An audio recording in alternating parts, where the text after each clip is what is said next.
Prestige, automobile et collection, roulez élégance avec Crooner.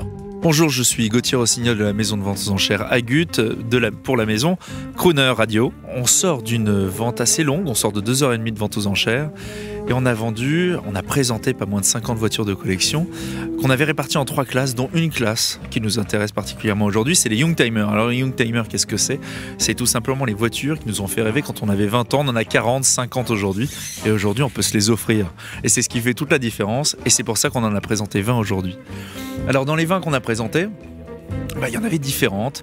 Il y avait des 205 GTI, il y avait des Clio Williams, il y avait des BMW Z1, il y avait des M3 E30, il y avait des Golf Oettinger, mais il y avait une auto qui pour moi relève un intérêt majeur et qu'on a très très bien vendu.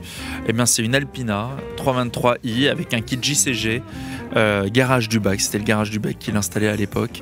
Et c'est une des deux restantes encore aujourd'hui. On l'a vendu plus de 30 000 € quand ça valait 5 000 € il y a 3 ans. Donc il y a un réel engouement autour de ces autos-là. On est tout simplement satisfait de voir qu'on est allé dans la bonne direction. Voilà, pendant un événement qui fait de plus en plus de bruit que sont les grandes heures automobiles. Alors vous qui connaissez l'automobile, qu'est-ce qui trouve est-ce que les automobiles d'aujourd'hui ne satisfont plus les gens? Il y a quelque chose qu'on trouve dans ces voitures Youngtimers qui ne sont pas si anciennes. En fait, les Youngtimers, ça nous rappelle des souvenirs, ça nous rappelle notre jeunesse. On dit que le marché est générationnel. Et ceux qui font le marché aujourd'hui, ils ont 40, ils ont 50 ans. C'est des collectionneurs qui sont assez jeunes et aujourd'hui ils ont quelques moyens qu'ils n'avaient pas quand ils avaient 20 ans. Ils s'achètent les voitures qui les ont fait rêver avant. Moi je roule en 205 GTI 1,9 litre et j'ai jamais eu autant de doigts levés à la pompe en station-service ou que ce soit sur l'autoroute.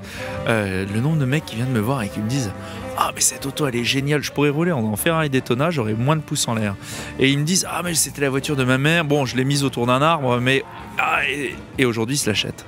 Voilà, ils l'avaient en poster dans leur chambre, c'était la GTI sauvage, c'était exactement la même chose. Mon père, une voiture après les années 70 ça l'intéresse plus. Oui mais mon père il a 73 ans et moi j'en ai 36, voilà.